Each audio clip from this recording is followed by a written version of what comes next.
The incident we'll talk about in today's video is based on a truth so deeply buried by time, fear, and power that it nearly disappeared from history altogether. A truth that begins on a forgotten winter night, February 12, 1892, in a small, wind-blown village near Linz, Austria, where a woman named Clara Hitler gave birth not to the future dictator we all know, but to another child, a boy whose name was whispered only in shadows, Otto Hitler, the elder brother of Adolf, a figure lost in the margins of family records, scrubbed clean from public documents by a regime that feared what he might reveal, because Otto was everything Adolf was not: quiet, artistic, sensitive, and in the eyes of the growing Nazi ideology, dangerously empathetic. And as the winds of Europe began to shift in the early 20th century, this boy, hidden from the spotlight, grew up watching his younger brother transform. From a troubled student to a firebrand speaker, and though they shared blood in a household, their paths couldn't have been more different. For while Adolf marched with rage in his eyes and vengeance in his voice, Otto wandered forests with sketchbooks, writing poems about lost empires and the loneliness of man. And even as the First World War swallowed their continent, it was Otto who volunteered first, not out of fury but out of duty, serving quietly, saving lives as a medic while his brother returned embittered and wounded. And when Adolf began weaving his bitterness into speeches that electrified broken crowds in Munich beer halls, Otto stayed silent, hoping it was a phase. But as 1920 arrived and the Nazi Party took shape, Otto knew the monster was no longer sleeping. It was speaking, rising, recruiting, and it bore his own last name. And it was then, amidst growing rallies and armbands, that Otto made a decision that would seal his fate forever. He stood against his brother, not publicly, not dramatically, but privately, by writing letters to intellectual circles warning of what Adolf was becoming. And though these letters were unsigned, coded, and cautious, the Gestapo would one day find them. And when they did, everything Otto had tried to build, his career in teaching, his marriage to a Jewish pianist, his peaceful life on the outskirts of Vienna, began to unravel. And yet this part of history was never told. Not in books, not in films, because the Nazi regime, once in power, erased not just people but possibilities, and Otto Hitler was a possibility they couldn't allow. Proof that even in that bloodline there existed resistance, conscience, humanity, and so as the 1930s unfolded and Adolf's shadow darkened all of Germany, Otto's name vanished from records, his home raided under false charges, his wife taken away to an unknown camp, and Otto himself, the elder brother of the Führer, was arrested under a different name, assigned a number, and buried in a labor camp without a trial, without a tombstone, without a legacy, and yet even there, among the dying and the damned, he wrote, carving poems into walls with spoons, hiding messages in the seams of uniforms, speaking hope in the language of silence, and some of those messages survived, smuggled out by prisoners who didn't even know his real identity, but felt the weight of his words, and decades later, after the fall of Berlin and the opening of hidden archives, a handful of historians stumbled upon letters, fingerprints, camp rosters, and scribbled sketches signed only with the initial OH. Evidence so fragile and fragmentary that most dismissed it, but one woman, a half-Jewish scholar named Elise Bernhoff, born in 1954 in West Germany, refused to let the trail go cold. And for 40 years she hunted shadows, traveling from Prague to Poland, tracing whispers, decoding patterns. And what she found shook the foundations of Nazi historiography, testimonies from aging witnesses who remembered the kind Austrian teacher, redacted documents that matched Otto's signature, and most damning of all, a photo hidden behind a false wall in a crumbling farmhouse near Graz showing two boys side by side, unmistakably Adolf on the right, and on the left, a taller, gentler figure whose features matched no known relative, but whose eyes held the same sharp sadness, the same jawline, the same blood. Otto, erased not because of what he did, but because of what he refused to become, and Elise, realizing the scope of her discovery, began to write first academic articles, then a manuscript titled The Forgotten Brother. But as she neared publication in 1996, her apartment was broken into, her notes ransacked, her editor threatened, and though no proof ever surfaced, whispers in scholarly circles suggested remnants of Nazi loyalists still working to keep certain truths buried. And Elise disappeared from public life soon after, retreating into a small village in Switzerland where she lives to this day, refusing interviews, guarding the last remaining copies of Otto's words, poems from a prisoner, letters from a brother, warnings from a man history never wanted to remember. And so now, as the world looks back on the 20th century with documentaries and dramatizations, we must remember that some truths remain hidden not because they are unimportant, but because they are too powerful, too uncomfortable, too human. And the story of Otto Hitler, the elder brother who stood against tyranny not with bullets but with truth, reminds us that even in the darkest bloodlines, light can try to break through, and though the Nazis buried his name, they could not kill his resistance, and the ghost of Otto still lingers in the margins of history, waiting to be remembered, and to remind us that sometimes the most dangerous thing you can do is refuse to hate when the world demands it. Remembered. Not by statues or state ceremonies, but by whispers passed between generations, by hidden drawers and footnotes in forbidden books, because what Otto carried in his heart wasn't just pain. It was proof. Proof that humanity can survive even in the most cursed of bloodlines, and that alone made him the most dangerous man to Adolf's empire, because while Adolf built his power by rewriting history, shouting lies from podiums, and burning truth with every bonfire of books, Otto was quietly writing reality into the cracks, sketching memories between the bricks of barracks, storing kindness in places where even rats wouldn't survive. And though he was his brother's elder, taller, more articulate, and by many accounts more intellectually gifted, his refusal to fall in line, to wear the uniform, to salute the madness, became his death sentence, not officially, not publicly, but deliberately, invisibly and over years, like rot spreading through a wall behind fresh paint.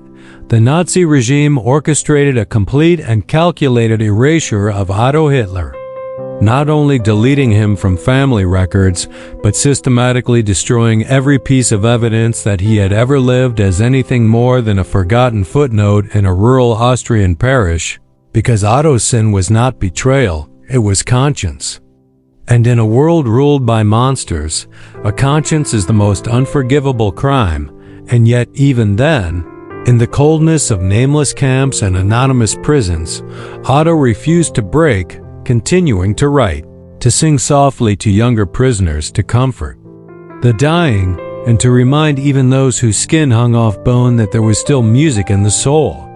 And some of those prisoners, though few survived, remembered him in the years after liberation, described a man with clear blue eyes, a cracked voice, a limp in his step from an old injury, and a habit of drawing dandelions on the walls with charcoal stolen from burned firewood, and they spoke of a song he hummed often, a lullaby their mothers had sung before the war, a song he claimed his mother Clara sang when Adolf was a baby, and this small, fragile act of memory, of preserving what came before the madness, became his rebellion.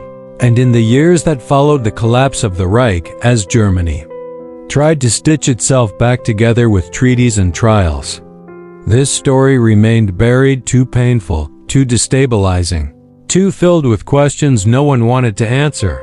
And that is why Elise Bernhoft's discovery decades later was not just archival, it was volcanic, because in a world that had grown comfortable categorizing evil in black and white, The idea that the very brother of history's most hated dictator had been a poet, a teacher, a husband to a Jewish woman, and a secret prisoner of conscience upended everything, and Elise, who had lost her grandmother in Auschwitz and her father to post-war depression, knew what it meant to risk everything for truth. And so she did.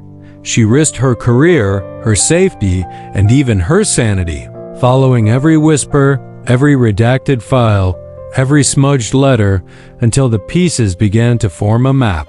And at the center of that map was not just Otto Hitler the man, but Otto Hitler the question. What if he had lived? What if he had been allowed to speak?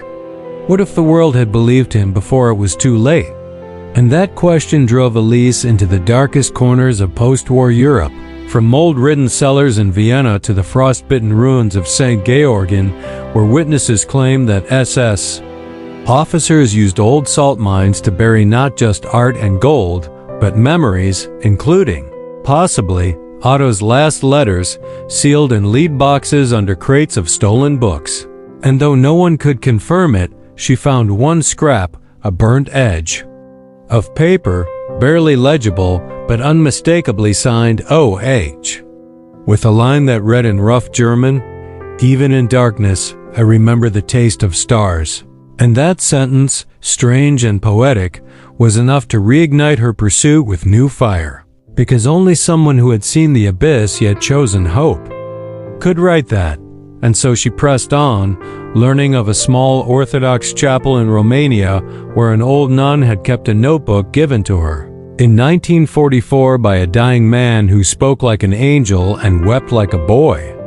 And when Elise finally saw the notebook wrapped in linen, pressed flat by old bricks, it contained verse after verse written in multiple languages.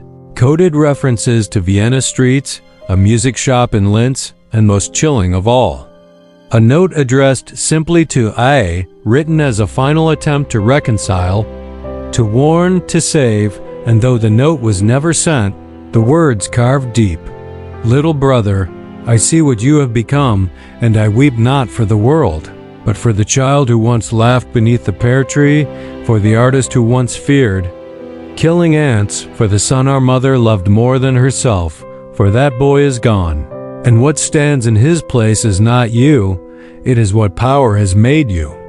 And reading those words, Elise broke down, not as a historian, but as a human, because in that one page, the myth of Adolf Hitler shattered, not with evidence of his crimes, but with a mirror showing the innocent child he had once been, and the gentle brother who had tried to save him.